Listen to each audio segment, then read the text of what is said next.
remember at a young age, I was told, like, dude, you have the gift of gab. Let this boy talk. He's going to speak to people and he's going to give them something.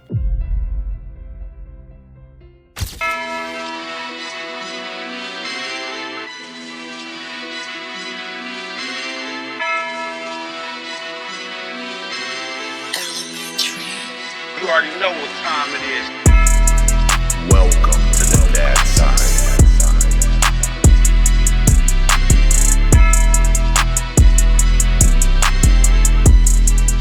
Hello, and welcome to the Dad Side. I want to say how excited I am today to have this opportunity to bring to you a story of a man who has captured not only the lives of his children, but anybody he comes in contact with. He is one of the most positive persons I've ever just interacted with, and with regards to the business endeavors that he has started with his family. And just if you talk with him even randomly on the street and you don't know him, he's going to have a conversation with you, and he's going to spark up a genuine, just positive interaction, and you'll be better after having a conversation with him. I guarantee you that. He is married as a great husband to his wife, Vanessa, his 2 children. He's a proud dad. He's a business owner. He's just an overall positive human being, and I'm glad to share his dad side today. So as always, Nef, welcome to the Dad Side. Thanks, man. I appreciate that introduction. I'm excited to be here, from working with you back in San Antonio, making this move out to LA. You came down here and you were like, hey man, let's get on this cast and let's just talk. Let's just talk about life and what it's like to be a dad in today's day. And I'm like, yeah, all day, man, because we've always gotten deep. But, Yep. We've always gotten deep with our conversations, but it's pointed now Yes. to things that matter to us. So I really appreciate the intro. I certainly try. I'm not always the best. And if you ask my wife on certain days, I suck.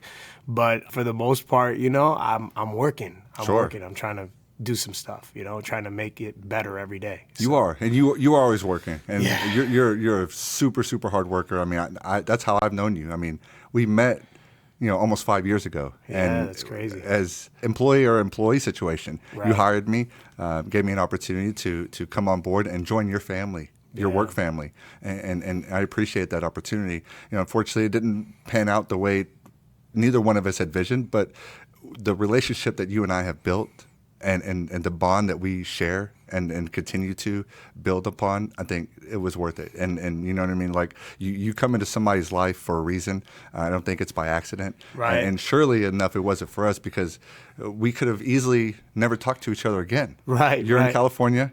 I'm in Texas, and neither one of us had to pick up the phone and reach out to each other, but we continue to do so because we wanted to. It was an authentic, relationship that you and I built, and Yeah. I'm glad to have had that with you. You're probably one of the only cool people in Texas. No, I'm just kidding, Texas, But no, yeah, that's totally it, man. I mean, God brings people into your life, but he equally removes them. Sure. When they're not for you. And I'm a strong believer that, from the minute we engaged and whether it worked out or not the way we thought it would, right? Like, it worked out, right? Like, we're sitting here for a reason, doing Right. something way cooler, in my opinion, because this is real. And not that my business isn't, and not that there's not an opportunity to do more and impact and all that good stuff with my business versus yours or vice versa, but it's more so like, this is what speaks to my heart. Sure. Because you said it. I have conversations with people randomly across the board, and like, my intention is to always spark something meaningful, even if it's 2 minutes. And I tell people all the time, I don't know, more than likely I'll never see you again. But those that are in my life, there's a chance I may never see you again. So like, I need to leave an impact wherever there's an opportunity to do Sure. so. So yeah, man, I'm glad. I'm happy. There's nothing by chance. No, for sure. I You agree. know what I'm saying? Boy, baby. Yeah, You're my absolutely, boy. man. Thank you. You're my boy. And Yeah. let me ask you. So where did this positive interjection come from? Like, it had to come from somewhere. So where in life did you learn this ability to just need to have that to wherever you go? Where did you learn that from? That's a good question. So I would like to think that it's not something I've learned. It's something I've been blessed with, right? Because I struggle to be positive all the time. Like, there are moments in my life where like I question whether I even want to engage another human being or not. But, you know, just like I'm not gifted to, I don't know, go out and just do something that's outside of my innate ability, right? So I'm not gifted to go and build you a skyscraper. Sure. That's not my gift, right? My gift has always been like positivity and engaging people. I remember at a young age, I was told like, dude, you have the gift of gab by this complete random at a Kaiser pharmacy because I was sick and my mom took me to the doctor. And this man looked at my mom and said, let this boy talk. He's going to speak to people and he's going to give them something. And I was like 6, 7, 8 years old, maybe, you know? So like, it's a gift and one that I have continued to hone in on. And my gratitude, my conviction in like leaving this a better place is always been the catalyst for like getting me out of ruts where like maybe I didn't want to engage or like fell into like maybe like some type of, you know, depression that I had to get myself out of because it's always been bigger than me. Like I understand that, or at least I feel that, you know, my time here, whatever amount God gives me on this planet, is one that's like, I'm supposed to leave something behind. And that's not like the business is one thing, but like it's a legacy of just good vibes. Like wherever I go, whoever I speak to, like I want to leave them better, right? And I want to teach my kids that because the world is in such a messed up place. And you know what word I want to use. I'm being good. I'm being good, Cass. I'm being good. But the world is in a really weird place and there's enough jerks to go around. And so I just didn't want to be one. Right. And I've been taken advantage of several times over, right? Like people see me as a sucker, dude. They come get a lick, right? You know, it's like, that's the reality because I am nice. I let people make their decisions against me. It has nothing to do with me. My gift is to be in such a good place and happy and that's a gift that I can maybe inspiring someone else after they're done speaking with me to say like, dude, like that was cool. Why would I be like a jerk to the people I'm encountering? I like the way that this guy made me feel after we were done talking. I'm going to try to do this more often. Yeah. Right. And it makes you feel good. Yeah. And I believe in the ripple effect. What if I talk to someone today that's my kid's manager in 20 years? Right. I don't know who I'm speaking to. You don't. So, and this world is very small. I think we've all had instances where you just realize it's small. So in terms of like what gives me that, I've always felt innately that like I enjoy thoroughly people. Yeah. You know? No, like, it's good. Yeah. It's good. And it's funny that you said it because my son, Ryder, he's 7 years old now. And dude, he has what you're describing to me now, it just really gave me goosebumps because it describes his demeanor.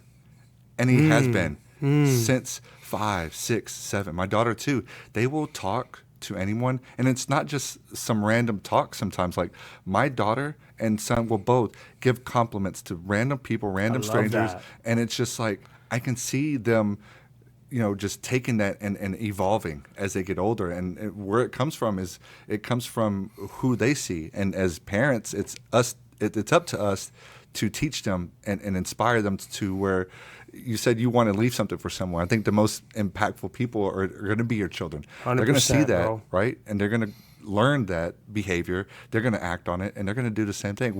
It is our job to create the next generation of good people. Yeah, and you're doing it. So you're seeing your kids do. Kids don't learn from us telling them. Like, I tell my kids to pick up their shit like 50 times a day. They're not learning it. But if I'm picking things up, then they'll join me. You do it with them. So the same way, my son's the same thing. My daughter, sometimes I even have to tell him like, hey, daddy's like understanding of who he speaks to. You're not everybody's your friend. Sure. Right? Like that is a very real boundary that I have to give my kids because as cool as they are and as loving as they are, the world we all know is not.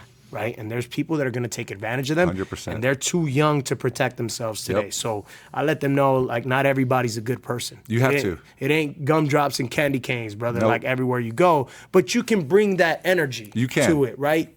In a very safe environment. If daddy's around and you see me engage or you engage someone, I'll let you know if, based on what I'm seeing, response, activity, you know, body language, if that's solid or not. Right. We have to move on and, hey, don't do that. So it's a fine line of giving them that, but then teaching them be safe. Right.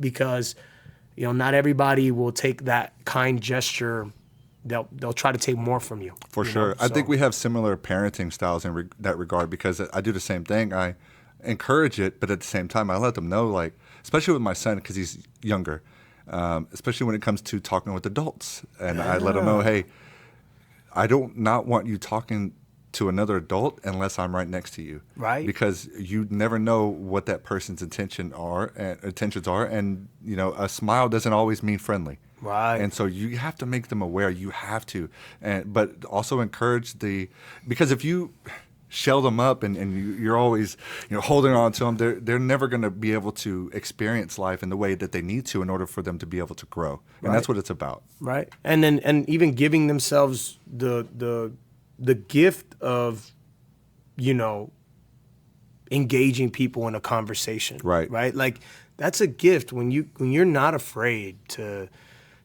open it up and have some dialogue. You got some really cool conversations, some really amazing humans, and life has taken me on some really cool stuff. And I need to write a book. Yeah. Like, it's really been ups, downs, twists, turns, and it's because I'll engage anyone that's ready to engage, right? Again, not always a safe deal. Sure. I've been in some real tight spots too, right? But I've been blessed just to kind of go through those situations, and so I don't want to take it away from them. I just want to learn, you know, teach them, you know, how to properly do it in a safe manner, Sure. right? And so, yeah, I mean, it's. I think we do have parenting styles very same. That's why we stayed in touch, though. Yeah, like, for sure. Dude, like, it's not like you and I carry positivity. Absolutely. That's what we do, right? So Yeah, it's important. I mean, that's what we have to teach our children about, and just in interactions with random people. Like, there's so much messed up stuff in this world as it is. We have to remove that. And it's so funny. Earlier, you said something that is important to me. It's the words "good vibes," and you'll hear it in another segment that I did, and it's basically something that I want to start along with the dad side. So I'm still debating on how I want to put it out, either a separate segment, a story at the end of each episode, but basically... Well, you need to be chill right here, man, because you're giving people the game. Right. You got to trademark this. Hey, I'm right going away, to. No, 100%. That's already in the works. All right. But the good vibes with the dad side is basically the segment that I want to do, where I'm going to open up so to speak, like a link on my website where someone can submit a story that maybe they don't want to share themselves, but they still would like to have that story put out into the world. And so they'll have an opportunity to share whether it be, you know, dad got a promotion, son fought, you know, some type of sickness, or whatever the case may be. Those types of feel-good stories is what I want to flood the world with. So, and it's called man. Good Vibes from the dad side. So I love it. That's good. I love it. I love that you think like that. Like, think about your kids listening to these episodes 10, 15, 20 years from now. Your son, when he's going to become a father, right? Or your daughter's husband someday, right? We pray for them, right? Absolutely. For both of them to find that better half. But think about the value that they'll receive from years of work by that time that you've put into a craft that really could give someone insight and give them a better opportunity, or an opportunity to be better as a parent. You know, like, that's super cool when you think about it like that. Everybody wants the immediate gratification or success of whatever, dude. Sure. Like, can this stand the test of time? Right. Right? Is it going to be impactful 5-10 years from now? If someone started from episode 1 of the dad side through episode 250 one day, God willing, right? Like, how much value are they going to get? Right? And I think that's kind of what we're trying to create. And I think this is like right up your alley. I've always told you you're a builder, I appreciate bro. it. Thank you. I've always said that about you. You're a builder, and you're building something that I think has a potential to have that type of lasting impact. And that's really like, Ryder and your daughter are gonna be, Gabby's gonna be super pumped that her dad did something like this, and she's gonna be engaging with a better dad. Right. You know, and that's pretty cool too. And that's what it's all about. It's not just about. It is about me helping other dads. That's what this is all about. And in my introduction, I told the story about how I'm the guest in every story. Every dad that I speak with is going to have the opportunity to have his own show to tell his own dad's side story. But I'll share something with you real quick. Funny you said that, because the other night I was talking with my wife, Olive, and I was really emotional. I broke down. I was in tears about this thing right here. And I said something similar to what you said.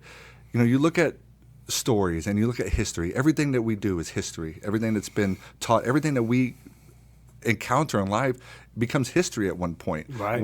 How that history is valued is the determination of what happened during that point of time. And so, and therein after. And that, exactly. And so I was telling her, I said, man, these episodes, like however many they are, when this is all in the future and you're looking back on it, it's going to be like so much value in every single piece. There's not any of it that's going to be like, oh, well, they shouldn't have had that episode, because every story is unique. Every dad that I talk to is going to have his journey to share with the world. Yeah. And so that the value of each and every episode is going to hold its weight, and it's going to be just something that, like, I'm glad you said it, because it gives me goosebumps just talking about it. And that's where I want it to be. Yeah, I can see it. Absolutely. So let me ask you, let's dive into Nef's story. Now we got a little bit of this introduction out the way. It was an awesome intro. Yeah, that was a good intro. Right. So let's go back to Nef's true dad side. Where did that begin for? I know you have 2 children, right? And they're, how old again? Remind everyone. 6 and 4. Okay, so 6 and 4. And was that your true, like, first introduction to fatherhood? Oh, no. And you know, I've been introduced to fatherhood through several different experiences in my life. Okay. So my sister has 2 daughters, my beautiful nieces, Emily and Alexis. Like, they were really my first introduction to what being a responsible adult needs to look like around children. And how old were you? In my early 20s, Oh, bro. wow. Okay. So that did not go well. And I apologize to them all the time. Like, dude, I was just, you know, I had just lost my mom at 19. Oh, wow. Right? And that was an impactful loss. It was sudden. My mom was my best friend. So I went through like a whirlwind of whirlwinds. Darkness. Okay? Darkness, bro. Like, I had to find myself. And through that time, like, they just kind of started that part of it, right? Mm-hmm. And I just was no good. And so that lasted. We ended up going our separate ways at about 27, 28. They were with me for, you know, from maybe 6 years old through like 12. Let's say it's about 6 years. These are your nieces? My nieces, Okay. yeah, which I have an amazing relationship with till this day. Like, they are awesome, right? And then a few years later, my wife's nieces and nephews needed a place to stay, and they were in their early teens, one preteen, and I was in my late 20s, early 30s. Okay. Right? And that one really set the stage for change, right? Because I was doing really well in business, right? Like, I didn't have my business yet, but in the field that I play in, you know, in the staffing game, I already kind of made a name for myself in my market, and I'd already started to have some success. My wife and I were making a transition from one city to another. It was about 45 minutes away from, you know, where we lived in Los Angeles over to the Inland Empire. And we had this situation where we had just bought a house. And then we had extra rooms, and then we got a call like, hey, they don't got a place to stay. And my wife looked at me, and I said, no biggie, let's do it. Didn't even have it. There was not even a need for discussion.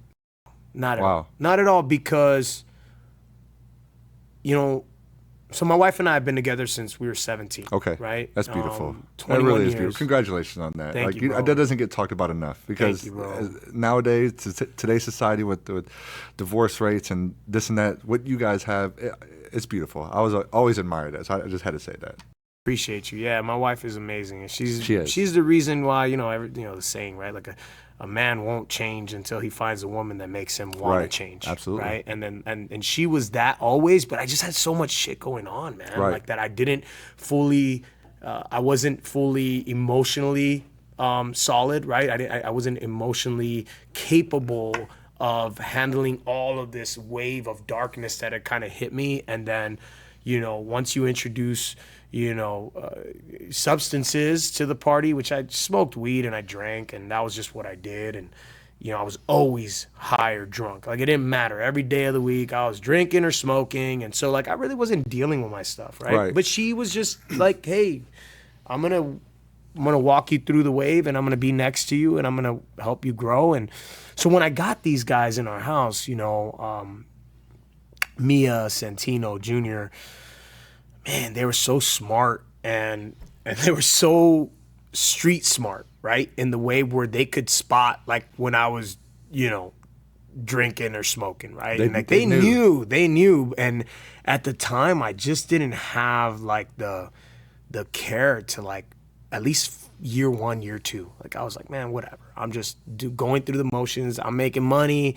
We're doing this, we're doing that. Everything's fine. Who cares? Moving on. Right. And that kind of went on for a bit, and then it just like started changing little by little. I wanted to see change. Then I found out we were pregnant, right? Because we didn't want to have kids. And why do you think you didn't want to have kids? I think we had so many cool nieces and nephews that we loved so much, that we were there for, that we engaged with. We were participants in their life, that we just didn't see the need to add other children into the scene, and there was no real need. I remember one day we had gone out for, I want to say, our anniversary. Okay. And we're sitting at the first restaurant we ever went to have dinner at, right, at 17. Mm-hmm. These guys also, they're right off PCH, right? Shout out to Sunset Pizza on PCH. If you're ever in Sunset Beach, that's where you need to go. Okay. Our friends there, now they're friends, but at that time, like, they were just the owners, and they were, we went out there and we sat down, and I'm talking to one of the owners. He's cooking right in front of us,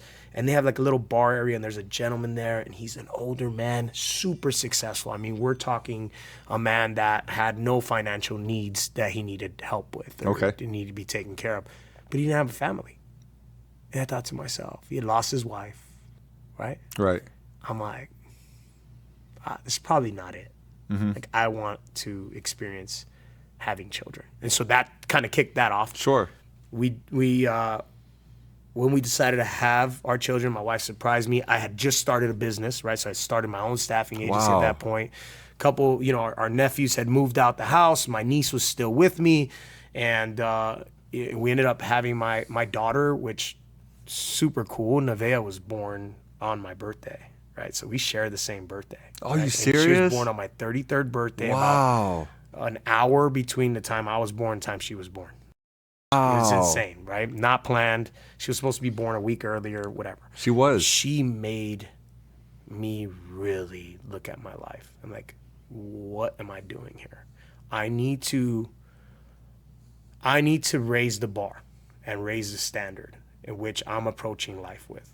And having her in my arms, it was the biggest catalyst for change, where I just progressively got better. At that point, injuries, substance abuse, ups and downs, highs and lows. And I'm like, how are we going to stabilize the ship, dude? Right. Like, and it's worth it. My wife doesn't need to be going through this. My kids don't need to be going through this. My niece, my family doesn't need to see this. Your my business. Relationships, my business didn't need to see this. I could never achieve what I want to achieve if I don't really look at life differently. And that was the catalyst for me, having my daughter, and then just starting the natural progression towards better every day. Nice. I love it. And Nevaeh, that's backwards for heaven, correct? Yeah. It's beautiful. Yeah, man. And who came up with that, you or your wife, or it was combined? It was my wife, so that's like the name she had chosen. I wanted Cadence, which would have fit her perfectly because, she's just like her daddy, But Nevaeh is a perfect name too, because she has heaven's gift in her heart, and I can tell that she's from heaven, right? Of heaven, sure. Right? And so that was it. Yeah, I love it. And Gabriella, I chose it because it's a gift from God. That's kind of the premise behind her name, and I did this because I felt the same thing. She was a gift, and it's crazy. You see this little life, and it just invokes change in you. Like, you all automatically want to do better. You automatically want to be better. You automatically, like, now you have someone that's going to be looking up to you, right, on everything that you do. So you can take that and want to change, or you can be stuck in your ways so much that like, okay, I have this gift, or I have this baby, and I'm still going to live my life. And I think it was important for both of us at the time. Like, I grew up with a lot of darkness myself, and then made some stupid decisions. And I look back on it. I'm not ashamed of what I did back then, and I don't regret anything. Of course, anybody can look at something and say, "Oh yeah, I would have done this different. I would have done that." You can't do that. You can't live life like that. So why allow that into your headspace at all? Like, you made those decisions. Now let's focus on what you can control. That's the now. Right. And that prepares you for the future. And that's what we teach our children. Right. And I'll be honest with you, every single time I've looked at a decision that I made that hurt someone, impacted someone negatively, I looked at, the subsequent months and years after, and I'm happy with the man that did some introspection, right? Sure. I'm happy with that man. Like, I went through it. I knew it was wrong. I made a mistake. I'm sorry. My wife, Vanessa, is like, she's so understanding, but she's also one of the fairest human beings I've ever been around. Like I have not been around Vanessa and her ever say something where I think to myself, that was an ugly thing to say. Oh, wow. Right? Like, That's beautiful. Like, she's not sharp or harsh. She's very forgiving, understanding, very powerful also, very intelligent, right? And so, it's not like she's going to let things go, but she's going to deliver it in a way where it's going to strike thought, And so she's been instrumental to my change. I love my wife. I mean, man, like, I wouldn't be where I'm at without her. But just understanding that everything that I've done that I'm not proud of has led to a better version of me. Sure. Because I've had to stop and go, whoa, man, what just happened here? Right. This is bad. Let me change this. Yeah. Right. So I agree. I mean, our kids are happy, better to have met us now than probably when we were younger. Oh, That's my God. damn sure, 100%. And I don't know how it was for you. I was 32 when I had my daughter. And so same thing. I didn't necessarily want children. I wasn't opposed to it. I just wasn't in the cards. I didn't plan on having children. And so my parents had me when they were 16. Yeah. And they were pregnant with me and when they were 15 in 1979. So, I'm born to two kids who don't even know what the hell's going on with their own life, and yet now they have to take care of a life. So I don't blame them for anything that's happened. We learn and we move on. I love both my parents equally. But that scared me to have kids.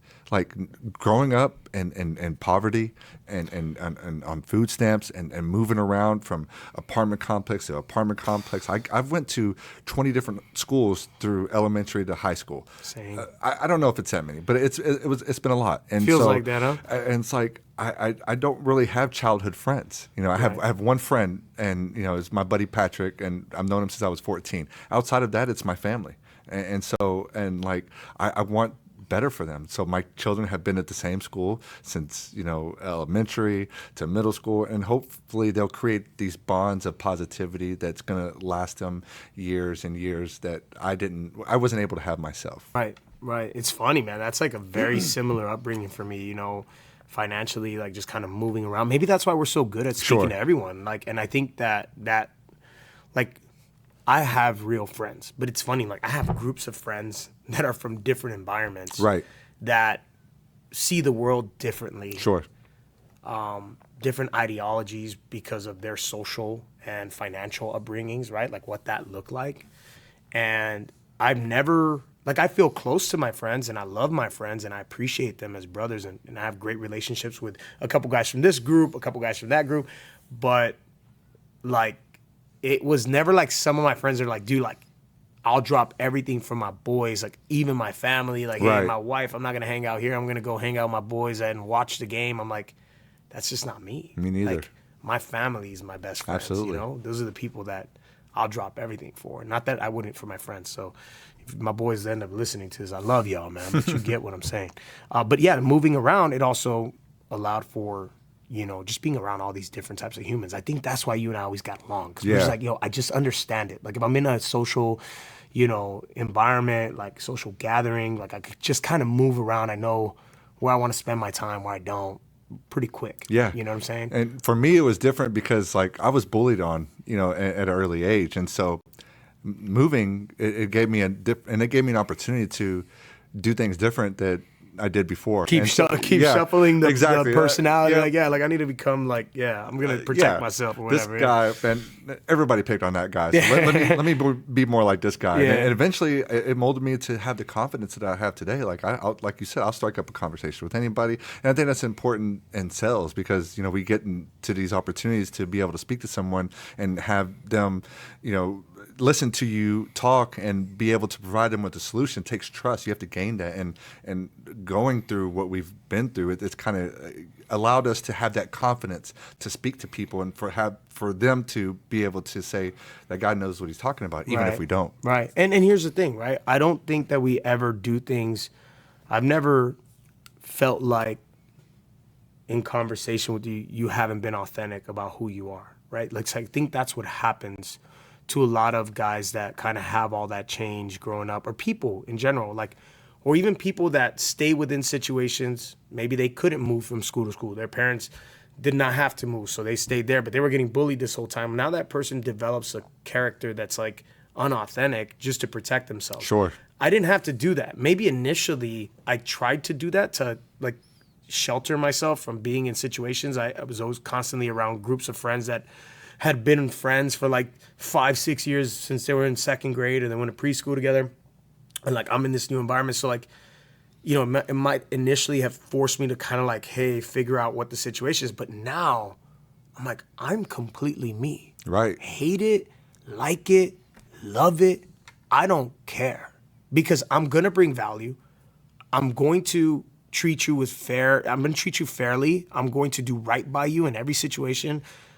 But I'm not willing to give myself up for, you know what I mean? Right. I'm not willing to like become something else just so you can like me. Absolutely. I really don't care that much. Mm-hmm. People that love me are at home. Yeah, exactly. You know what I mean? No, for sure. You can hate me. I walk in, I get a hug, and it's like you never even existed. And so those things that like now we don't have to deal with, right? Absolutely. Because you caught on to it early. Like, hey man, a lot of people aren't who they say they are. Yeah. You know what I'm saying? And so I can spot you now. Exactly. Right? And not that, we don't have moments of weakness or whatever. We don't suck in some spots. I'm sure you feel like you do. I know I do some spots. I'm just not, I'm not conscious enough to make the right decision by someone and I have to go back and apologize or whatever the case may be. But I'm always authentic within myself, comfortable, don't care, because I know I'm being me. Right. And that's huge. that's the most important thing you said is that it's not that you don't care. It's that you're so Right. comfortable with who you are that you don't need to. Right. You don't have to look back and question,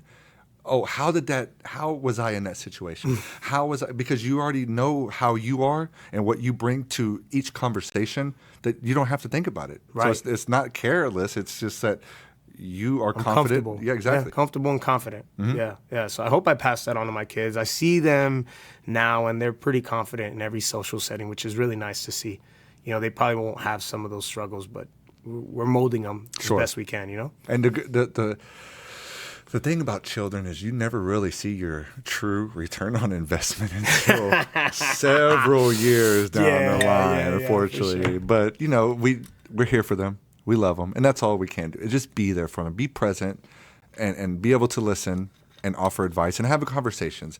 I think that's important when you're quote unquote disciplining your children. It's more about having a conversation and just telling them what the expectations are of that certain situations, so they in turn won't make that mistake again. Yeah, I agree, man. I like to ask questions like, why'd you think it was okay to do that? Like, what made you do that? Right? Sometimes my son is my favorite. He'd be like, Dad, I don't know. I just did it. And I'm like, you're totally a boy, bro. Like, impulse control won't be there till that frontal lobe kicks in at 25. So we're just going to keep monitoring those impulses, right? But like, my daughter will challenge me. And she'll be like, well, I made this decision because of such and such reason. And then I'll say, okay, but how did that decision work out for you? You caused this, this, and this. And now you feel bad about it. And we're having this dialogue about it. And she's like, hey, you know what? You're right, Dad. Maybe I could have handled it like this. So it's asking certain questions and being assertive. Like, Absolutely. I'm not going to allow you to do things that are not going to translate well in the real world. Absolutely. Right? And just because I want to avoid the tantrum or the blow up or whatever. And so, but being real enough with them to make them feel like it's a safe place. You know, I cuss from time to time, and my wife will tell me, like, some people might think that that's harsh, but like, we know you. So like, it's not, like, we get what you're saying. It's not like you're cussing at your kids and telling them F off. No, never that. No. Exactly. But like, I'll let something slip, and my daughter's like, Dad, you cussed. I know you're upset at me, and that's fine. But you did cuss, and that's not right. And I'm like, yeah, you're right. Okay, so tell it to me. Like, if you're going to explain it to me, explain it to me differently so I can absorb that. You know? But she's 6. Yeah. And we're having that kind of dialogue. That's awesome. Like, whoa. You know, that's incredible. It's different. It is. You know? My daughter will tell me, too, not to cuss. She's asked me several times, like, Dad, can you not cuss? And so I've almost all but eliminated in the household. I even feel bad when I mess up now. I'll say cuss word. I'm like, oh, my bad. Like, yeah. Because she's made me aware of how it makes her feel. Yeah. And that's I've gotten better about. Too, man. Yeah. We don't have a choice, bro. Like these girls are different. They're going to call us out on it. But it's good. But you can use that against them too. Not against them, but okay. Well, I'll give you an example. Well, my daughter, raising her voice about something that she didn't like. Right. Or didn't, whatever the situation was, she wasn't happy with it and decided to raise her voice. And so I had a conversation with her. I was like, Gabriella, right? You're raising your voice at me. Yeah. Did I raise my voice at you? You asked me not to cuss, right? And so I've asked you not to raise your voice at me. Let's have a conversation. Tell me why you're upset. But you don't have to do it with that tone. And she's like, yeah, you're right. Let's have a conversation. And then we do. That's beautiful, bro. Yeah. And they get so much out of it and so much confidence, too, because now they know that they can voice their opinions. It's not just like a top-down situation, right? Like, we're not authoritarian. Right, yeah, something like that. I know what you're talking about. I'm not being a tyrant in my household, right? Like, I am willing to listen to my faults. Sometimes easily received. Most of the time, I got to work at receiving it, right? But it allows for them to feel comfortable about voicing their opinion about things. And that's going to be important skill set to have in the world. It is. A lot of people will allow the loudest voice to, run the situation. And that person might not be the most fit person to do so in that moment. And so if you have someone that can challenge that person intelligently, then you can see some change and maybe a better outcome for whatever that situation may be. And I hope that I'm putting my daughter in positions, and that she puts herself in positions in the future to be in an impactful role, right? And that's going to require her to hold her own in these dialogues, right? And so, like, how I engage my child, and my wife's much more intelligent than I am, so she's like, she'll look at me sometimes like, tone it down, bro. If we want to get the best out of this, you're going to have to. I'm like, all right, babe, we do it. So together, it's just a really good thing. We got a good thing going of how we parent our kid.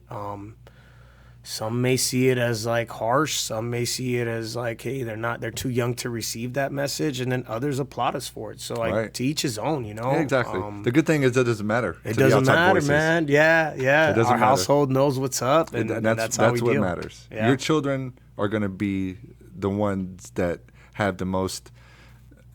They're the ones. Their interest matters, and if you're doing the right thing. Right. I sure hope so. And like you said, I'll see my return on my investment, Several years down the line. You're playing the long game.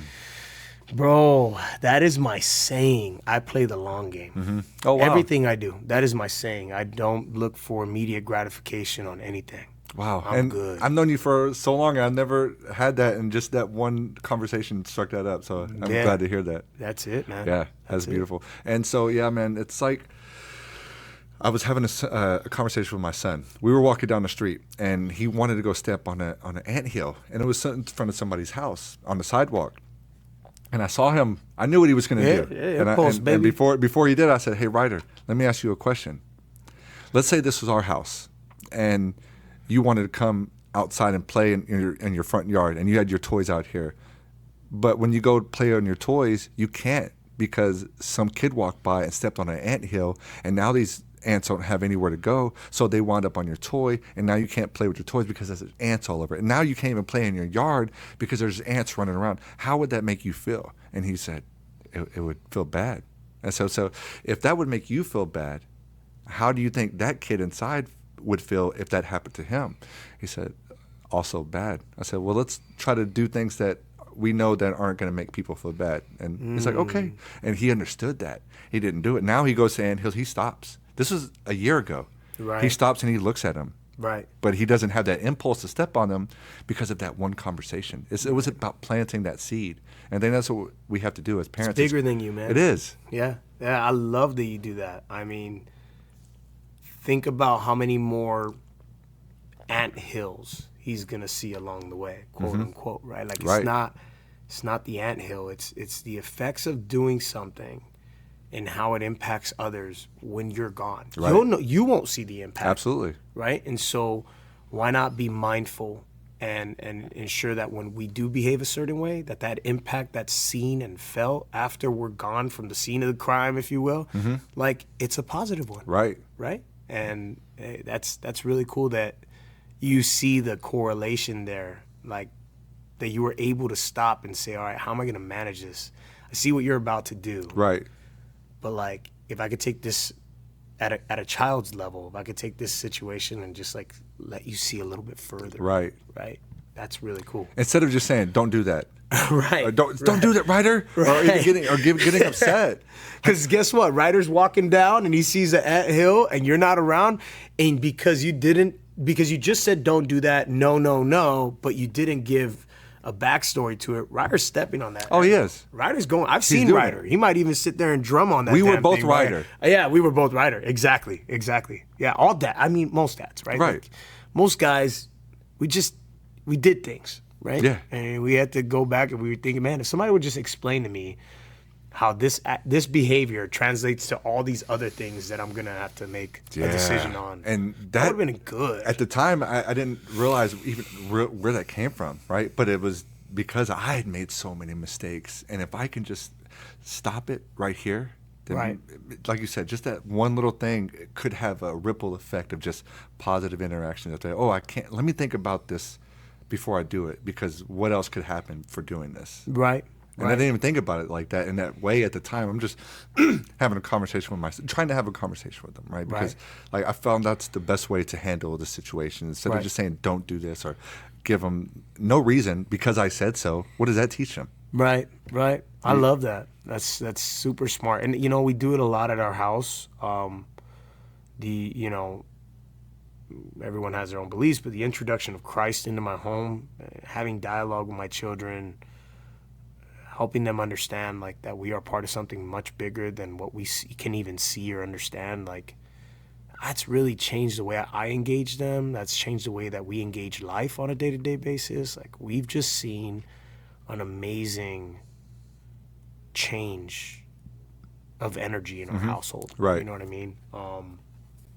So, I mean, for us, it's important that every opportunity we catch, I don't say we deal with it all the right way, but we try to be very mindful. And it's a lot of work, dude. I mean, look, man, I got life. I got a business to run. I'm moving fast. My brain's naturally always like go, go, go. And so like to stop and do these things that are super impactful for your kids when you've like dealt with adults that act like children all day long, or vice versa. You've behaved like a child all day long. And now you got to be an adult in front of your kids. And so like, it's hard, man. Yeah. It's hard. It's hard to keep it all together. And I think giving yourself grace is like absolutely necessary through this process. Sure. You are going to make mistakes. Like I always tell my wife, like, we're going to screw these. I'm for sure going to screw my kids up a little bit somehow. We'll figure out but if how I screw them up is just like, hey dad, well, you always whatever. When I was younger, I remember that and I didn't like it. At least it's not like, hey dad, you were always loaded and like completely trashed every time I saw you, or you didn't care about us, or you never spent time. It'll be like a very small thing that we have to just talk to. Like, hey, sure. Dad was just learning. Absolutely. Because we're all learning. Like, and it's we never funny. stop. No, you don't. And I think like the stages of your kids, right? Like right now I'm in the toddler stage, right? So I got these 6 and 4-year-old, and heck, I didn't have to think that much about how I was going to engage them in the infant stage. Sure. And I certainly won't have the luxury of engaging them this way today in the preteen and teen phase. Like I'm going to have to level up every step of the way. Absolutely. I'm going to have to clean up my act every step of the way. But I got to give myself grace because I'm also becoming a different human through every phase. Right. I will be better. That's my intention. That's what my aim is. So naturally, I hope that that's what I'm doing. And they're going to be much more intelligent to call me out if they don't feel that I am doing those things. Right. Right. And so, yeah, I mean, it's a journey, man. It's a journey. It is, and these journeys and these experiences of fatherhood that the dad side is going to be, bringing to the world. I think it's so important. I look at every episode like a fingerprint or a snowflake, because there's not going to be any two episodes that are entirely the same. We may have similar upbringings, we may have similar parenting styles, but the journey to get to where we were, to where we are, and to where we're going, it's all going to be different. And so I think I love that we're talking about these situations that we've been through, and then what we're leaving for our children. It's going to be super impactful. Yeah, I agree, dude. I agree. That's the aim anyway. Yeah, for sure. Right? See where it goes. Now, let me ask you this. You told me, you said earlier that your mother had passed away and you were 19 years old. Yeah. And so how many siblings do you have? I have two older sisters. Two older sisters. So you're the baby of the household. And so you're 19, and how old were your sisters at the time? Well, we're 4 years, so my middle sister was 23, and then she's 4, so my other sister, my eldest, Jacqueline, was 27. So Evelyn was 23, Jacqueline was 27, if I'm not mistaken. Okay. Yeah. And then looking back on like growing up, having both parents around all the time, and the stuff that they taught you, especially like going back to things that your dad taught you, him having to be like a rock, even though you guys are adults, right? Did you notice a change in him as opposed to, before that growing up, and how was that transition, do you think? One thing that I know about my dad, and I have a stepmom now, which I love, and everybody in my family, we all love and appreciate her. She was the right soul to enter our household and be a part of our family. She's just such an amazing person. But I know my dad loves till this day. I cannot mention my mother without seeing his eyes fill up with water, with tears. Sure. They had such a good relationship. My mom was a fiery Cuban lady with a ton of hot blood, and she was a leader. She was, she had a lot going on. And so my dad loved that because he's a real calm dude. I think he liked trying to tame the stallion, my mom was just an amazing person. So I see my dad. I wasn't sure what I was going to get out of my dad, because growing up, my dad's a good man. He's the type of person that shows up. He showed me consistency at work. Like, make sure no matter what, your kids have good food and fruit to eat. And, my dad was a really good provider in that way.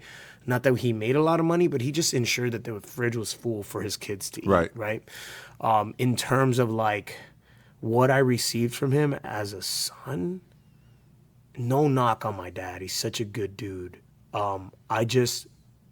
He let my mom raise me. In a lot of ways. Like, he wasn't the dude that was going to sit out there and show me how to work on his car.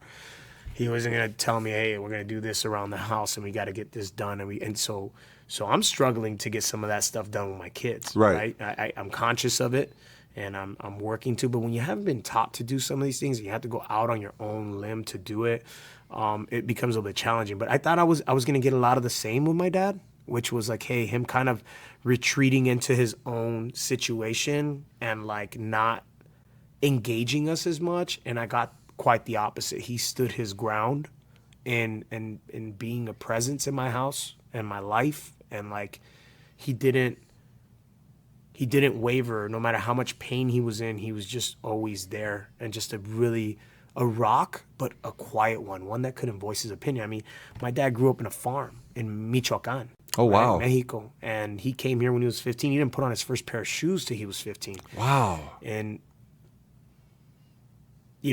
if you know much about the Mexican culture, right, like the men just don't have that ability, especially in that era, and I don't think men in general, right? Like, I think as men, we're evolving now to be able to have this type of dialogue and open up the emotional components inside of us and be able to speak. Because my dad left that to my mom, right? Like, left the raising to my mom. I think that he was I think I'm very different than him. I'm probably more like my mom than my dad. Okay. Right? So he kind of like was like, I don't know how to deal with this dude. Like, he's a nut job. And I was crazy, man. As a kid, I tempted every gray area. I pushed every needle, every line. I really was like push the envelope kid. I was dangerous, bro. Like, I really like. You were stepping on the man's. Bro, I was doing a lot. I was starting things, my neighborhood, I was a terror, and not that I would, whatever, right? Just a terror. And so my dad saw it, and I think he was just like, you know what, lady, you deal with this little nut job that we created. And so he was there, but he wasn't engaged with me. He was the provider for the provider. family, so it's not like he didn't offer stuff to you, but you guys, they had their roles, right? Yeah. You and your mom and your dad had their roles. Yeah. And at this time, it was basically up to her to whoop my butt, bro. Yeah. And it was often. But what I'm getting at is that my dad just didn't have the tools, so I don't fault him. Right. I think for a long time I did. When I was immature and I wasn't a father, I couldn't see why my dad did certain things that like I would never do that. Right. Like, dude, why won't you engage me? Why aren't we going out to games together? Why aren't we doing things together? Fathers, sons do. I see my other friends, their dads are doing that and providing that.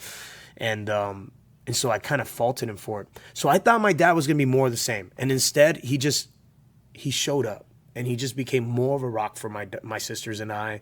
And, he never wavered. And so I started gaining respect for him there. I was trying to mend the relationship, but I was in a lot of pain during that time. And then it wasn't until I had children, man, where I look at my dad now and I'll see him and I talk every day. It's a quick phone call. How are you doing? I'm good, man. How are you? Good. I'm doing this. I'm doing that. Cool. Hey, I love you, Dad. That's beautiful. I love you. And he's like, I love you too. And, and I embrace him. And when I hug him, it almost makes him feel uncomfortable. I'll give him a little slap on the ass and just like, and he's like, dude, stop, man. I'm like, nah, man, you're my dad. Yeah. You're my dad. Like, I'm raising my son with a lot of love. I want him to know, feel this. I love you. And you didn't have that growing up. He just couldn't give it to me because his dad couldn't give it to him, right? So, like, how could I expect that of a man that was born on a farm and, his dad was a hardworking farm man and just like, he couldn't give him that. Right. So my dad didn't have a way of giving it to me. And he was one of the older siblings as well. Your dad. Yeah, so he's kind of middle of the pack, but he just didn't have that. So it took me until I became a dad to just kind of let that stuff go and just like embrace him for what he is, who he is. And then that actually opened him up to have like a real cool relationship now where we have some of those things that I wish I had when I was younger. Yeah. But I'm super glad I have You have now. to be. Yeah. Because he sees me I think he sees me with my son. As something that he wishes that you guys and he's like, all right, that's what you wanted. And you're not coming at me no more about it. But you're showing me what you wanted through the relationship you have with your son. And I see how much love you got with your son. And that's beautiful. And he's told me that. Dang. And so I couldn't show or tell my dad enough what I wanted at that time because I didn't even know how to express it. But I'm showing him now. Right. Through the way I love my son. And my daughter, of course, my daughter. But there's like that connection that boys need to That pops. father-son. That's what we need from our dads. We do. Because once we have that, we become super powerful. We do, man. We become super powerful. You step right into that power role, and you're like, for my family now, I'm like, I'm the dude, right? No, for sure. This is it. So, yeah, my dad stepped into that role beautifully, and it's taken us years to get to this spot. This is probably the best time to have this conversation with you. Yeah. Because I can express that. No, I love it. That's like where I told you earlier, like I wasn't in the right space to have these conversations before too, because I was just coasting on by. Like my daughter did change who I was 100%. Right. I can definitely say that before I had her, I was a different person. But then I got complacent over the years, especially with my own just way of life and way of living, because my kids were taken care of, because they were, sometimes with me, sometimes with their mom. I had a lot of freedom to be able to do what I wanted to, and I didn't want to work to where like I had to be somewhere and I couldn't be available for them. Oh, I remember. I know. I remember, Mom. Yeah, I know. I know. But I remember also you have always exemplified what a good dad looks like. Thank you. Even though it was hard for me at that time because, I was growing into San Antonio market. I needed your help and I needed this and that. And you had come in and you couldn't give me that. But I don't fault you because you were doing exactly what I would have done, which was make sure I was there for my kids. Right. And so I never was upset with you. That's why I was like, damn, I wish I wouldn't have ran into this sucker, I wish I would have ran into you after, right? Like imagine me going to San Antonio today? now. We're killing it. Today? We're killing it, right? Dude. We're killing it, right? But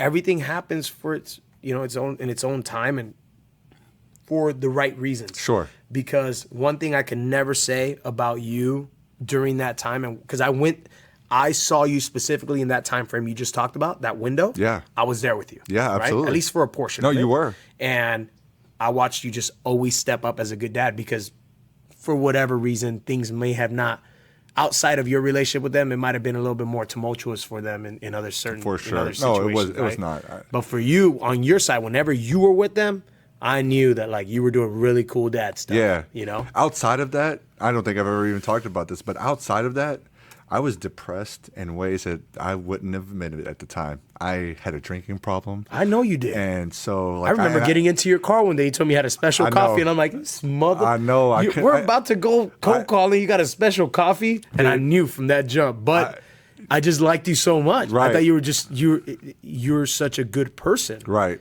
Oh, thank you. I didn't feel like it. And smart, bro. And smart. And we all go through shit. Yeah. You were just going through something that's how you knew how to deal. It is. And I didn't even realize that I was dealing with it. You know what I mean? I was just going through the motions of what I had done up until that point.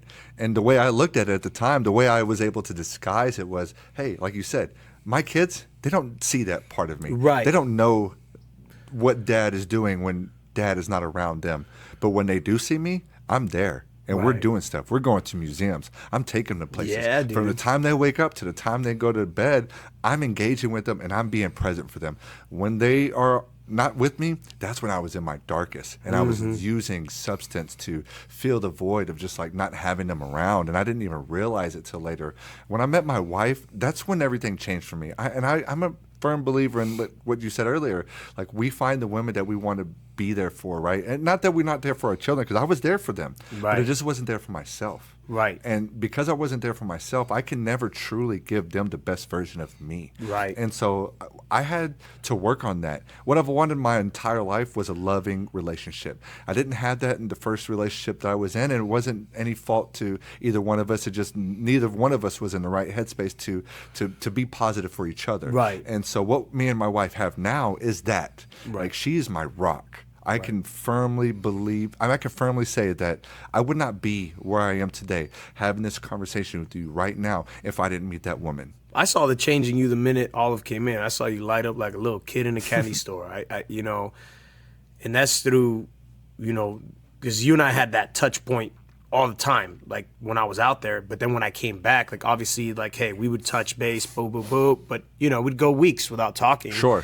I remember when you met Olive, you're like, dude, met this girl. She's the what, bro? I don't know. I don't want to say the love word, but it's like 2 months in, and you're like, bro, I really care about her. Like, I might love her, bro. Oh, I told her the first day. I'm like, hey, let's go, And I was happy because I saw an immediate change in you, and more importantly, like just like how much you wanted to be better for her. For sure. And really, it was about being better for myself to be better for other people. That's what it is. And I talked about this in my first episode. I went to anger management, and I'll never forget it. It was so impactful. The intake. It wasn't. We hadn't even dived into anger management, what it was like, but what I got out of it is exactly what I wanted when I sought out the anger management course. It was a conversation like you and I are having, but it was to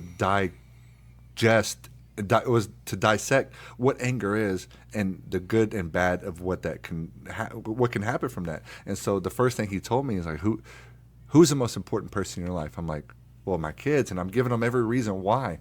And he's listening to me, but he's like you right now, no emotion, just listening to me. And then he starts shaking his head. I'm like, what do you? And he's like, you. He's like, you have to be the most important person in your life. And I was like, no, but my kid's this, but my kid's that. And I'm giving him more reasons why.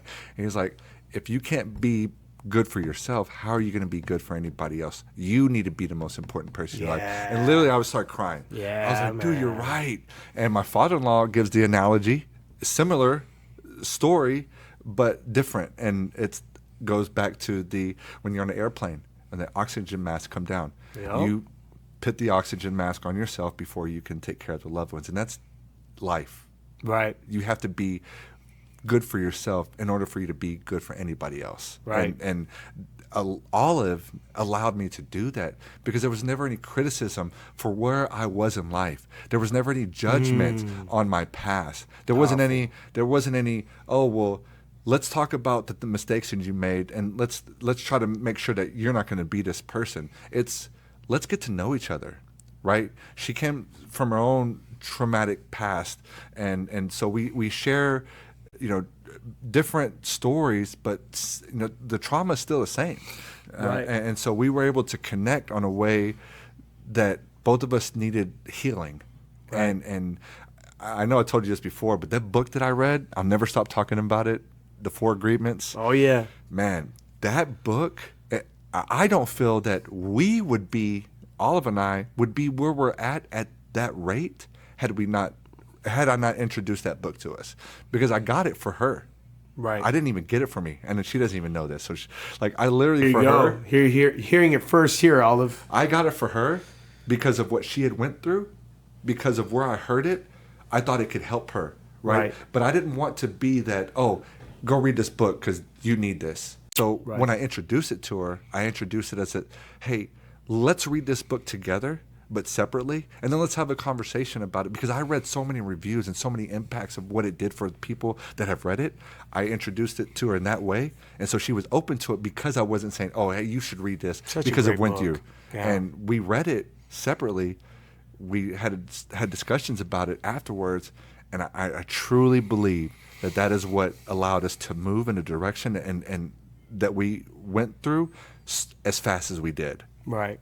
I think that's so cool. Is like my wife and I did a devotional at the beginning of the year, and we read the same. We were reading the same amount of pages every night, and then we'd have dialogue around it. We'd write a journal around it, and we've gotten so much out of doing that and just sharing.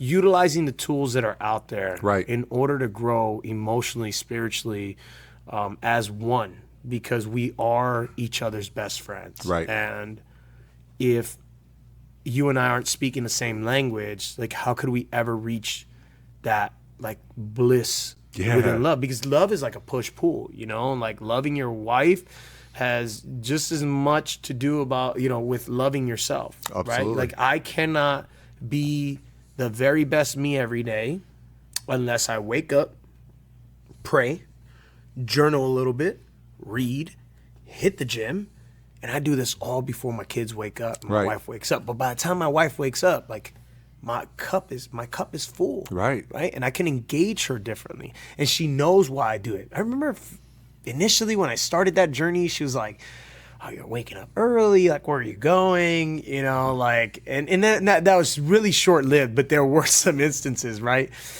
And then there would be these ups and downs or these gaps in between me being able to do it, my consistency and growing those habits out, where she would notice, like, well, what's up with you? Well, what's up with me is I'm not making it to the gym in the morning. I'm not doing these things that are healthy for my mind, body, and soul, so I can't come and do it. So then she realized that without those things, every single morning, like clockwork, I'm beating the sun up.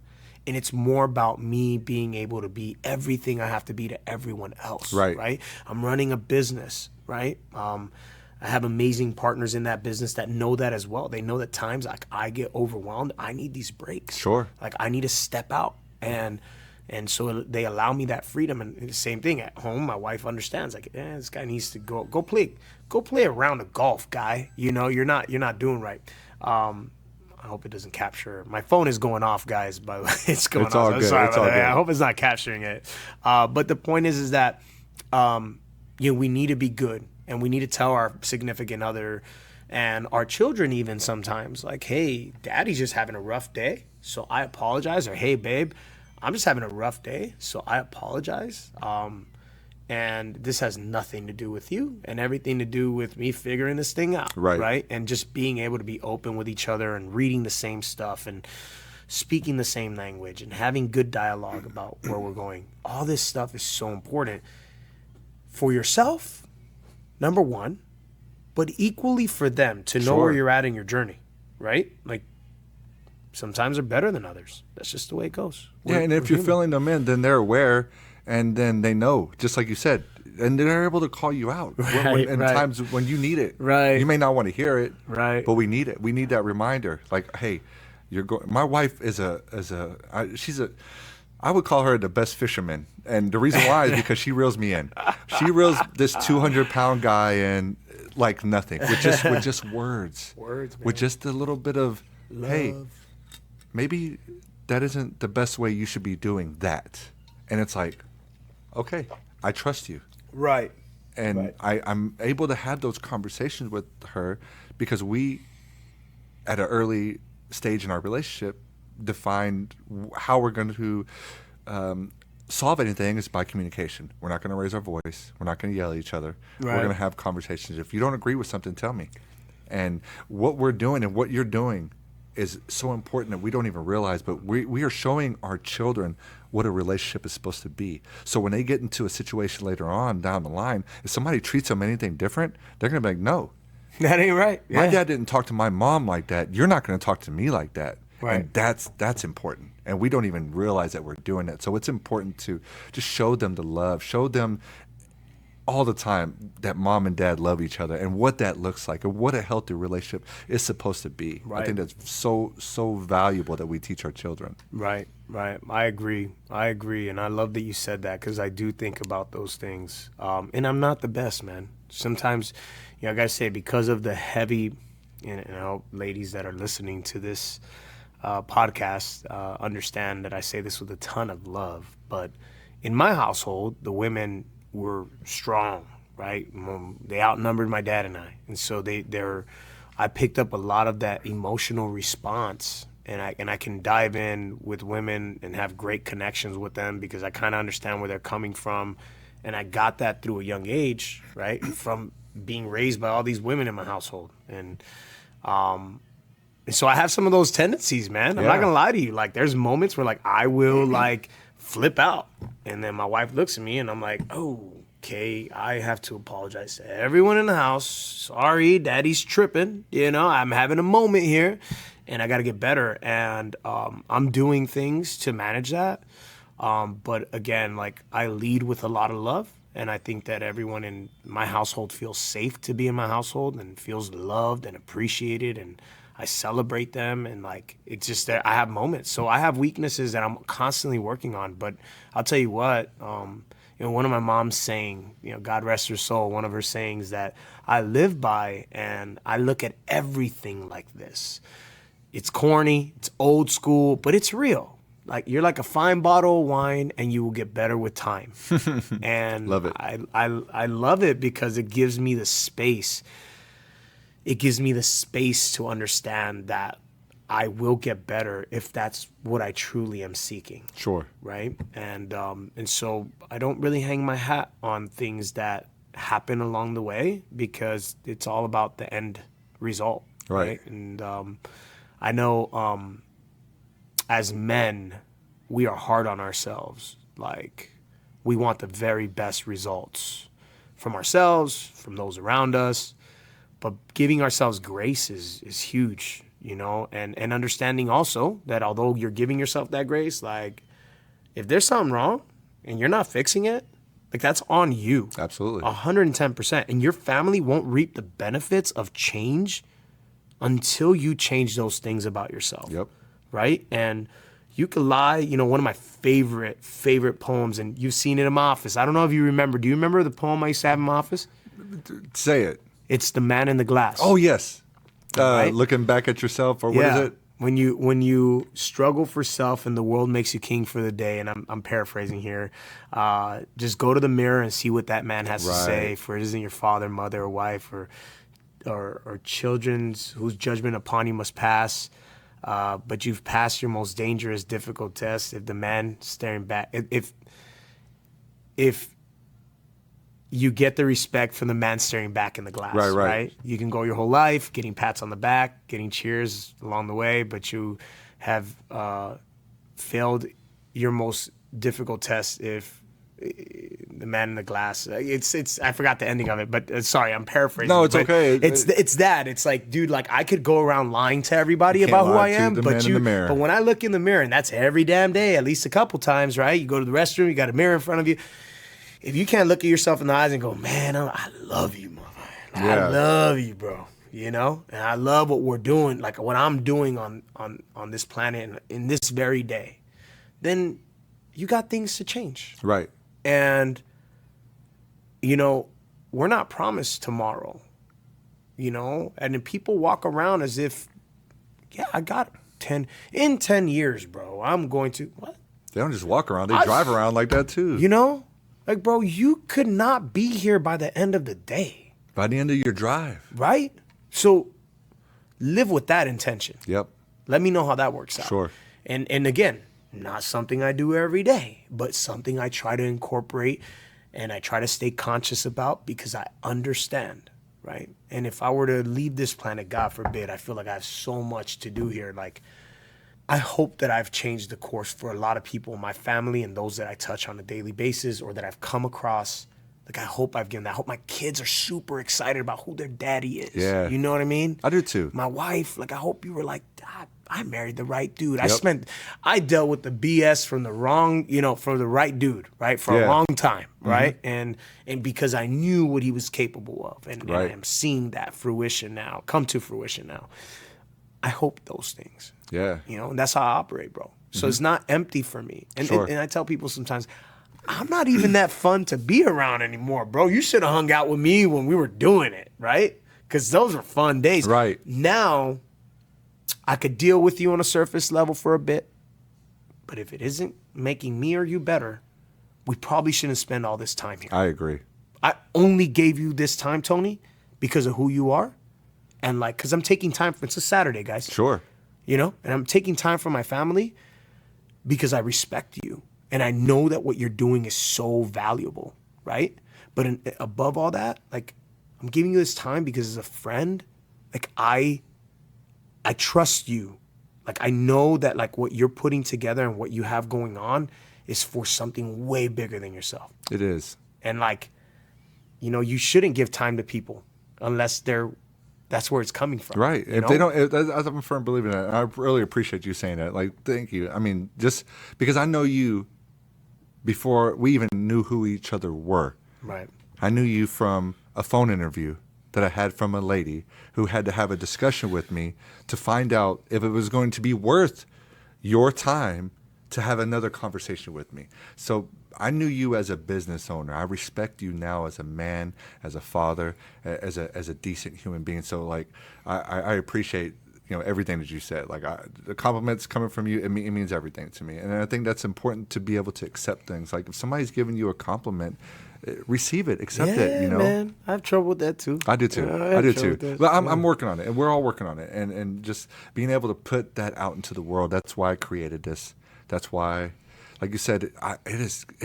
I want this thing to be bigger than me. That is my hopes, my aspirations. I would like to create a community of fathers nationwide that encourage each other, lift each other up, be proud to say that I'm part of the dad side community. I want this to be known worldwide. I don't want it to stop with just voices. I want to create a resource of community, a community of resources for dads out there that are struggling, that don't know how they're going to make it to the next day, much less in life. And so I want to be able to have these voices, these stories told to resonate with these struggling dads, for someone to be listening to our conversation and to say, man, that sounds like what I went through, but I just don't have the motivation to get me there.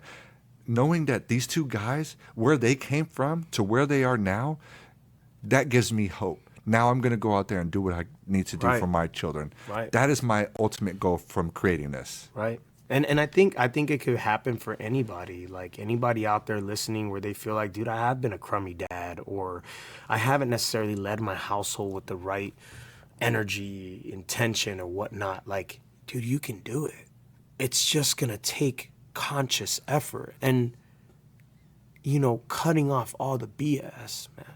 Like, I've had a substance abuse problem since I was 13 years old. I loved Me too. doing these things, right? Until I didn't, until it no course. longer served me. Sure. Like, how could I lead a team? How could I lead a household? How could I lead a family when I'm not even present? You know what I'm Right. saying? Like, it's not real. In lack of motivation, that's a lack of vision. Sure. That's a It lack is. of, you know, goals. Like, write it down, write freely, like, put it all on paper, the pain, the wants, the hopes, the dreams, the forgiveness, write it down. Like, let it all out. Let it all out, and you'll see the benefits of letting that out. Absolutely. You'll let your family's gonna thrive after you start doing the work, you know? It's inevitable. Like, Right.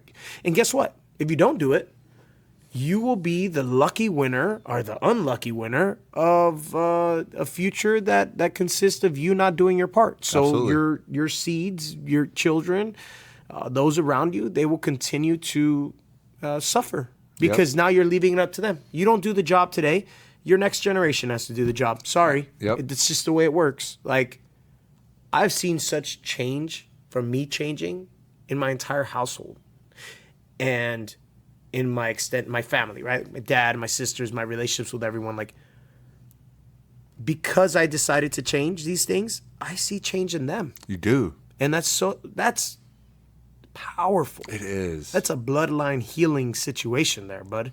You know? So you adding to your bloodline, or you taking away from their success and Right. their happiness? Like, what are you doing?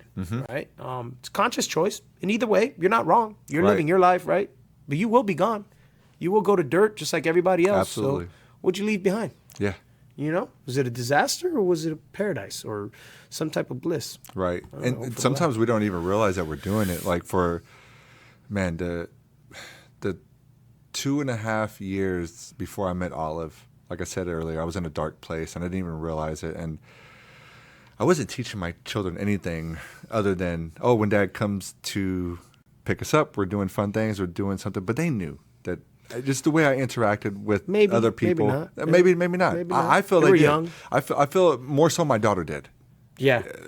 Because she's so in tune with everything. I know that she looked back I had to look at certain times like, I wonder what Dad's doing. You know, what's going on here? But yeah, I made the change. And once, like you said, when you make the change, then everybody starts to make the change, and they see it, and they want to live that way too. Like, it was hard for my daughter and I to have a conversation where we weren't yelling at each other back and forth.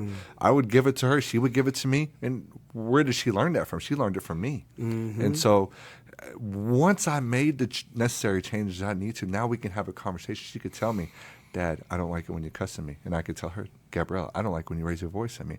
I'm not raising my voice at you. And before, I couldn't have that conversation with her because I would automatically raise my voice when I talked to her. And then so she couldn't come back to me and say, oh, well, don't do this because you're not I was doing it all. I was giving it to her in a way that wasn't constructive to what she needed to hear.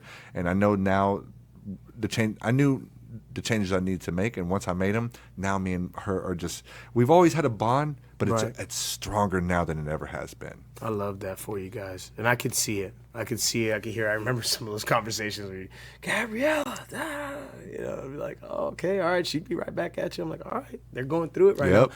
But then now I hear her when she gets on the phone and you and I are talking, and she's like, hey, Dad, you know, and like, even if I asked you to do this, and I hear her response, I'm like, all right, there's change, man. Yeah. I mean, we're all working towards it. Sure. No, that's not even true. I don't think that Not everyone's working everyone- towards not it. I know everybody people is. that do not work towards it. and Right.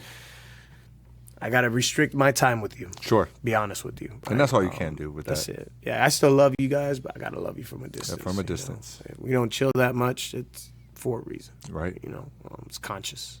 But I think we're headed in the right direction. That makes me very happy. Right. You know, it's only gotten better for us. Yep. You know, at our household. So I'm grateful for that. So when's baby number 3 coming? Chill. Chill. There's no way. Oh, there's no way. We you know, so I got injured about 6 months ago, you know. Right. Had leg injury and found out that, you know, we had a miscarriage that time. During that time? Yeah, during that. Wow. I didn't know who my wife was, and she didn't know either, and I was in the hospital, and then she got stressed out, possibly, I'm not sure, but Sure. we had a miscarriage. Okay. And when she told me, baby was still alive when she told me. So I was super stoked. I'm like looking at my leg, and I'm like, dude, I don't know how I'm gonna do this. You know, we'll figure this out, no problem. You know. And then maybe about 4 or 5 days later, we found out she miscarried, and it kicked my butt for a little bit. But very quickly, we were able to look at each other and say, "Hey, God's will." At this point in our lives, we have 2 very healthy, happy, capable, energetic, rambunctious children that just provide a ton of happiness in our household, and we're not mad about it. Right. We just have an angel up there, and they're watching us, and they're watching over their brother and sister and That's mom beautiful. and dad, and we're grateful for that. And God, we love you. And we had not experienced this. I mean, our pregnancies were very, like, we would say, want to have a baby? Yeah. And you're doing We're it. having a baby. Like that month, Right. she'd get pregnant. Wow. It was very fast. So we did not struggle. And so we didn't know what it was, but a lot of people have miscarriages. A lot of people goodness. lose their children before term, Right. before going to term, right? And those are really intense. And I have some friends that went through that, and IVF, and, you know, right? Yeah, And so, no, it's very touchy situation. so who would I to be, man? Who would I be if, like, my wife, if we left upset about the situation? No, we got to look at it like, hey, you know, we're all right. Sure. You know, I love, you know, but that's forced us also to look at what would life be like should that have been our Right. fate. And it wouldn't have impacted us as much, I think, as it would have impacted my children. Of because course. we engage them. They're at an age where, like, we're able to take them places. And now you're having to share time. I gotta, so, and I have friends that have had their child, you know, they have a nice little gap between each child, Right. and they're like, dude, I did baby number 3, and I love my baby, and they had super beautiful, healthy children, but At that time. it's rough, you know, this rough. And they're like, I'm like, hey man, you remember when you were trying to hype me up? And I was on the train, 'cause I love the experience of having a child, Right. and be newborn, and Me too. carrying them, holding the little, that's yours, and you're It's there awesome. to protect them. I became a bear once I had a children. do? You know, I wasn't really a bear before. Now I'm like, I'm Papa Bear. Papa Bear. You know what I mean? So, but we went through that, and no baby number 3. Yeah. You know? Did you and your wife, have you had the conversation with your children about it? And have you ever, did you guys have a conversation on whether or not you're going to talk to the kids about that situation? Or did you just leave it like, okay, well, it didn't happen? That's a good question, because we haven't had the conversation, nor have we touched the subject of if and when we're going to tell them. I'm Sure. sure as an adult, like, they'll find out. Right. Right. And that's, 'Cause and that's where I'm Yeah. wondering. Yeah. They constantly ask for a sibling. They do. They do. And so I struggle with that because, Especially what you went through. right. Wow. But mom's got a business as well, and she feels like she's given up, you know, that she's poured into these, you know, into these years. And I think for us, it's just like, how do we balance all that out? And I don't want her to lose herself in that Right. process, either being a mother. I've seen a lot of mothers. She's a stay-at-home mom now. She started a business. It's purely out of want to do something. But if I were to ask her then to, like, stop that and do this, like, would she, I don't know, she would resent me Right. for it, Sure. you know, or be unhappy about it. She's really enjoying. She's a powerhouse. She is. She's my wife's a powerhouse. She's should be amazing. doing whatever she wants. You guys know? are a great couple, man. I appreciate that, bro. I appreciate that. We don't come without our faults, but we work really hard to be Right. good humans and you know, and give more than we take. Sure. You know, and so it's a good question. I mean, I think that's something that I would revisit, a conversation I'd revisit with my wife and be like, Sure. hey, dude, like, do you want to have this dialogue? They're really young. Yeah. Maybe that might make them more sad Right. or Yeah, feeling like they want something or missing something when they Sure. have such a good relationship already. Right. So, I don't know. I was just curious. Like, and it's a good question. because there's going to be people out there, dads listening, and not knowing how to navigate that and whether or not they should or not. So I think it's good to even if you haven't talked to it, at least it brought something to your mind that you didn't have before. Yeah. And surely thought provoking, bro. Sure. Yeah. Yeah. We'll see. Well, that's what this is all about. I mean, that's really. It's all about thought provoking and being able to share our experiences and help the next generation and create habits that are positive for other people to pick up on and for them to do the same thing. Put back positivity into the world. Make this place a better place than it was the day before and before you were here, and leave an impact and make sure that impact is meaningful and leave a legacy. I mean, you said it over and over again. I think it's important. We have to leave a legacy. We have to look back. I want our children to look back and, like you said before, my dad, I'm proud of my dad. Yeah. And the decisions that We're he doing made. it, bro. We are. We're doing it. Like, are you kidding me? Like, compounding effect of doing something that's bigger than you. You're bound to leave something for them to be proud of. Right. And for them to pick up, I think it's, we're also being self-serving. Like, we're doing something for us. Too, Right. Right. But it's self-serving in a good way, where it's like it's also for them, Right. And it's something that they won't be able to make an excuse around why they're not giving it 110%. Yep. Right, and so like that's the deal. But I love that, that you have taken this leap, and I feel confident that, like, dude, you're going to experience success with this, and to whatever extent. Sure. If you touched 5 lives with your podcast, Right. bro, like. That's everything for me. You didn't just touch those lives, right? You Right. touched every single life that touches that life. Absolutely. It's compounding effect. Mm-hmm. Touch 5 lives a year. Touch 5 lives a month. Touch 5 lives a week. Touch 5 lives a day. Like we can be impactful. It's a choice, Right. right? I suck sometimes. This is a human being. Like, I don't want to talk to people. I'm like, I've given all that I can give, right? Yeah. Take a good night's rest, maybe play a round of golf, suck at that, and then wake up and go like, dude, I'm ready to do this all over again. Yep. Like I just need to recharge. But like, it's that. It's like, don't give up. Have that grit, have that grit. One of these things, and I'll leave, I'll kind of throw this in here. There's a part of the brain, I don't know what it is, but like that grows and shrinks when you do things that are hard to do, that you don't necessarily want to do. Right. And every time that you do that, it's that part of the brain it correlates with your will to live. Okay. And as long as you're doing things, whether you want to do them or not, in spite of that, especially when you don't want to do them, that are good, that are impactful in your life, your will to live grows, right? Right. But if you start pulling away from things you're supposed to be doing just because you don't want to do it, then that part of your brain gets smaller. Yeah, and yeah. in turn, your will to live gets smaller. Sure. So like, that was really impactful for me, and I forgot what part of the brain it was. Like, to hear that study and how it correlates with your will to live. Right. Because I'm like, there's times I don't want to do this stuff. There's times I want to just hide, bro. And I just want to walk away from it all. Yeah. Not my kids and my wife, but like everything else that I'm doing. All the situations at the time. All the situations, And the fact that I don't do it and I show up with a smile on my face and like a will to want to do it. That's like, everything. That's it. Like, I just know I need to get it done. Like, I think it goes a long way. And I think over time it becomes easier as you build this habit to just show up. Sure. Show up for yourself, show up for your family, show up for your kids, your business, coworker, whoever you got to show up for. Show up. You might not be the best at that moment, but over time it'll get easier to show up and you'll see a lasting impact around you. And 100%. That's dope. Yeah, it is. That's it is. dope. I mean, think about that.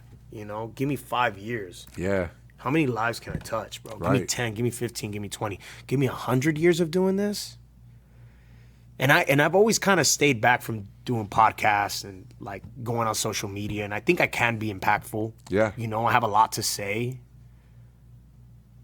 but it's also that fear of like, I don't want to put my family in front street. Right. Like, I don't want to do certain things, you know? Some of it's very intimate, you know? And not anymore. I mean, shit, whoever listens to it will know now, but it's I think it's needed. Sure. And this is pulling me out. I didn't know that I wanted to spend time with you. I didn't know that I wanted to do this per se. Right? But I did it because you made the call. Right. You know what I mean? Well, it's funny you said that because a buddy of mine, really good buddy of mine, he's going to share a story. He's just not ready yet. And I'll let him tell it. I'm not even going to dive into his story at all. But long story short, I showed up at his house. I had hyped up his story to every person I talked to. I even told you about it, what he went through and where he is today, the growth that had to happen by him. It needs to be told by him in only his way. So we went to his house, set up the podcast equipment, microphones, got everything clamped, ready to do it. And before I even start doing anything, he tells me, I'm not ready yet. I'm not ready to share my story yet. What I went through, I'm not ready to revisit that yet. And I said, hey, it's okay, dude. I understand. I don't understand, but I'm going to be accepting and respect your decision and your time on when you want to, if you ever get to that point. You may never want to tell it. Right. And that's okay too. Right. But your story does matter. Right. I know. And I didn't share this. That story does matter. I didn't share this with him at that time because I didn't want to make him feel bad. And I didn't want him to do it out of like, oh man, I do. He's already here. He set everything up. I didn't want him to do it out of guilt. I want him to be ready to share his story. And when he does, his story alone is going to help so many dads out there. And that's what it's about. Like, it's about being ready to be able to have these conversations and to be able to open up, and when you're ready to do so. Right. Yeah, I think when you sent me the questionnaire, I was like, I don't know. I don't even know how I feel about that. Right. I don't even know what I'm thinking about that. And we didn't cover all the questions. Didn't. We have not covered to this point. I don't know if we will get a chance to. I think we've been here for quite a bit. Oh, no, right? yeah, we're close to wrapping up, but it doesn't matter. But it doesn't matter because so much good came out of this. Absolutely. You know? So, but there were some questions on there where I was like, how am I going to answer that? I mean, I'm answering my authenticity, but I'm not even sure how I feel. Sure. Or like what, changes, or what I'm bringing, or question about my dad. You know, when we go back and listen to this, like, you'll see my reservation around how I answer it, not because I wasn't answering honestly and forthcoming, but more so because I didn't know how some of that had impacted me. That was a good question. But yeah, I mean, I think that all this is good, and I'll leave from this, and there'll be days on end where I'm gonna be thinking about some of it. No, I think it's important, and I hope for that. I hope for these conversations to be resonated with so many fathers out there, to be like, hey, did you hear that? Did you hear Nef's story? Did you hear John's story? Did you hear? Every dad has their story, and that's what it's about. Like, I am just here to keep the conversation flowing. Like, I said what I had to say in my initial episode. I'm following that up with Welcome to the Intro Part 2, where I dive into a little bit more. Well, by the time this plays, people would have already heard it. So you know that I've gone down this path of where I want this to go, my passion for it, the reason why I'm doing all of this, and it's going to come out and these lasting impacts. Now, these impacts is what I hope to have from anybody listening from now, from any episode. I want them to be able to pick up, listen to an episode, and have that impact them. And every single one is going to be impactful in their own, each individual way. Yeah, I think so. I think every story needs to be told, man. As many as you can get on here. Sure. For sure. Yeah. And as we wrap this up, I'd like to I always give the dads an opportunity at the end to basically just have an open space, a couple of minutes to kind of give advice to any dad out there maybe going through whatever situation they're going through. What advice can you give to any dad out there that's listening that may need just to hear something positive? That's a great question. I mean, advice is to give yourself grace, to identify where you're at in your life as you begin fatherhood and what you want to create within your household as your child develops and as they're able to identify more about who you are, right? Like what needs to change, Right. right? I encourage fathers to be very clear about, where they are and where they want to go. I encourage you to give yourself grace. I encourage you to surround yourself with people around you that are not going to allow for your behaviors, if they're not good, to exist in their space. Like challenge yourself to be better. Let your kids see you go through those changes. Let your kids see you evolve. Like understand that like you're doing something that's going to impact the world around you and the world around them as they get older. So this is the most important thing you will do in your life is be a dad. And don't take it for granted. Enjoy every single moment from the infant to the toddler. And it's chaotic, So understand that through that chaos, those moments are fleeting. They won't be there forever. It'll evolve to something different. And so enjoy the entire process.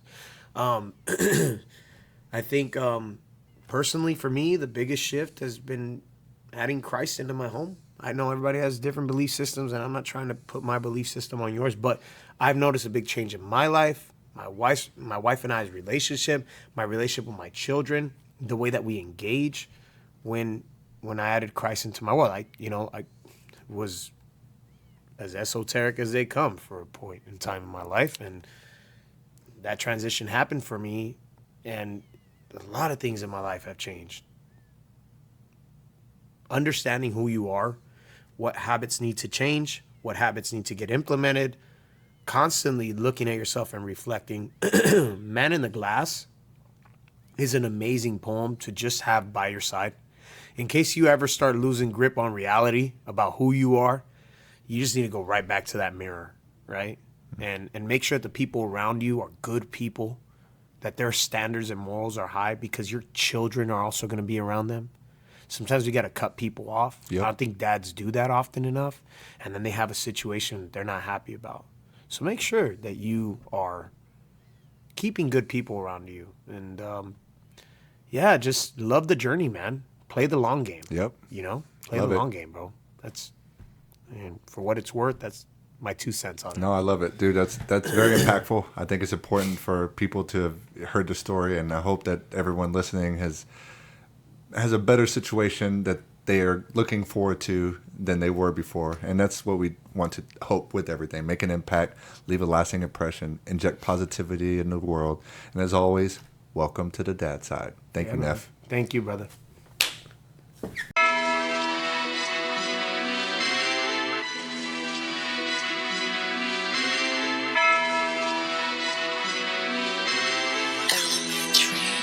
You already know what time it is.